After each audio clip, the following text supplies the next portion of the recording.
Et vous parliez français quand vous êtes arrivé ici? Je dis oui, non, merci, c'est tout. Non, c'est bien. Quant à vous, monsieur Bernard Giton, vous n'êtes pas du tout du pays. Pas vraiment, non. Je vis en Anjou Vous êtes un Angevin. et je suis venu avec Sac à vin. plaisir. Ça, Angevin, sac à vin, oui. Ouais. Enfin, je suis tourangeau vivant en Anjou et je suis venu rendre visite à Pâtes. Ouais.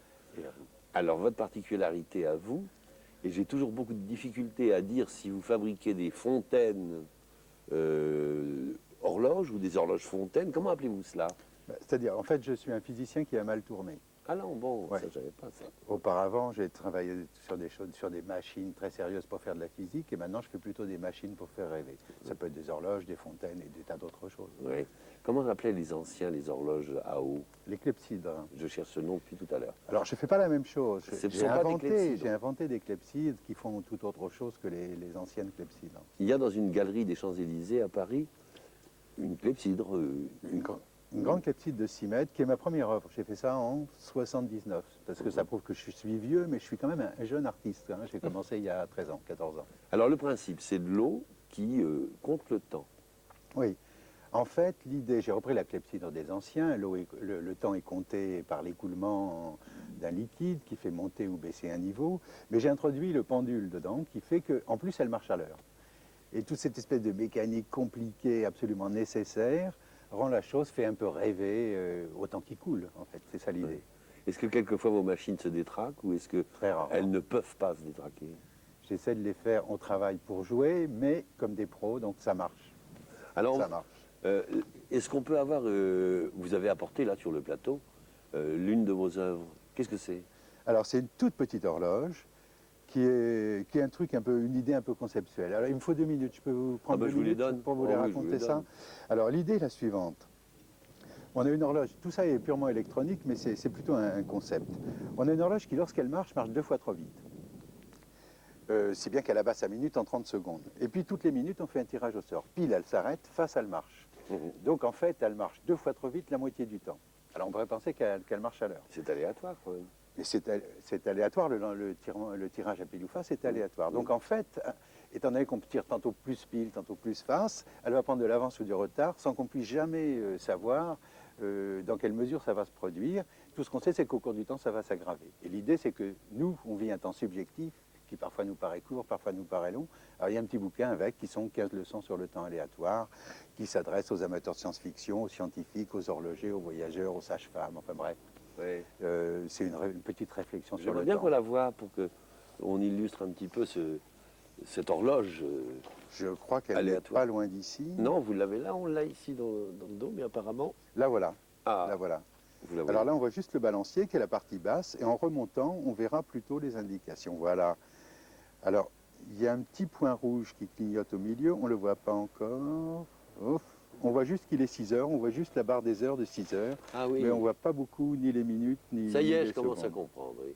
C'est vrai que Oui. finalement, avec le contraste de la lumière... Alors en fait, et c'est de une l'ombre- ardoise avec des diodes, mais elle est très difficile, je pense, à prendre. à prendre en image, Ouais, elle est en assez image, obscure. ouais, Oui. ouais. Bon, cela dit, elle ne se dérègle pas. Jamais. Jamais. Jamais. Sauf que c'est aléatoire, donc on ne sait jamais s'il est en avance ou en retard. Alors j'imagine que vous êtes un homme contagieux, parce que Patrick, lui, alors s'est mis lui aussi à bricoler, alors que tu étais peintre, Oui, tout à fait. à bricoler des engins électroniques bizarres, électriques ou même, je sais pas. Comment ça marche, toi, hein? Ça veut dire que dans l'art contemporain, on a vu toutes sortes d'expressions dans la peinture, dans la sculpture, du bronze, du métal, l'art mécanique. Alors, je trouve qu'on vit dans un âge, et ça c'est une de mes raisons pour être très intéressé dans l'œuvre de Bernard Giton, c'est parce que ça me permet d'avancer avec l'art. Et là, on a créé ensemble, alors Bernard a fait toutes les recherches techniques pour réaliser ce projet, une sculpture solaire, peut-être un des premiers sur la planète. C'est une sculpture qui vit tout seul, simplement comme un arbre, comme une plante. Elle se charge avec la lumière du soleil, il y en a abondance Abondance. de lumière.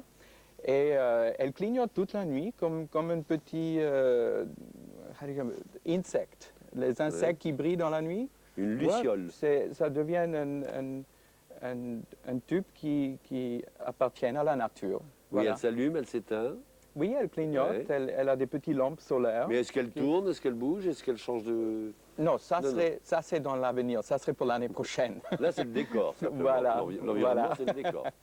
Et elle ne sert à rien, c'est simplement décoratif.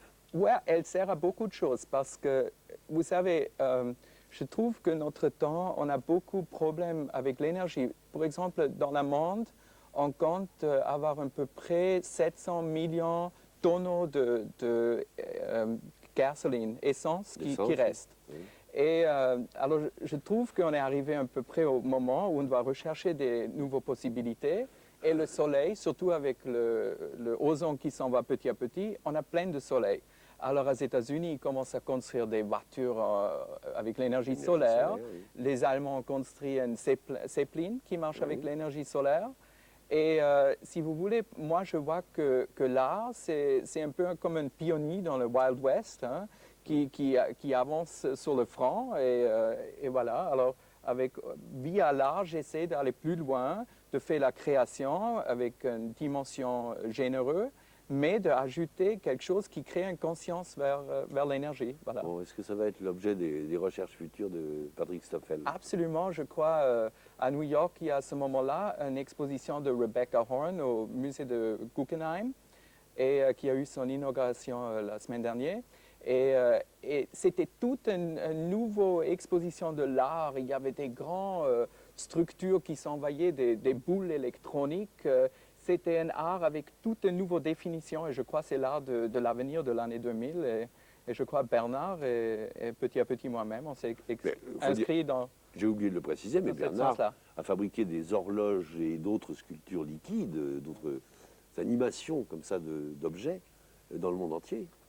Ah, les horloges, sur les Champs-Élysées, ça a plu pas mal. Les gens doivent en avoir 35 dans le monde.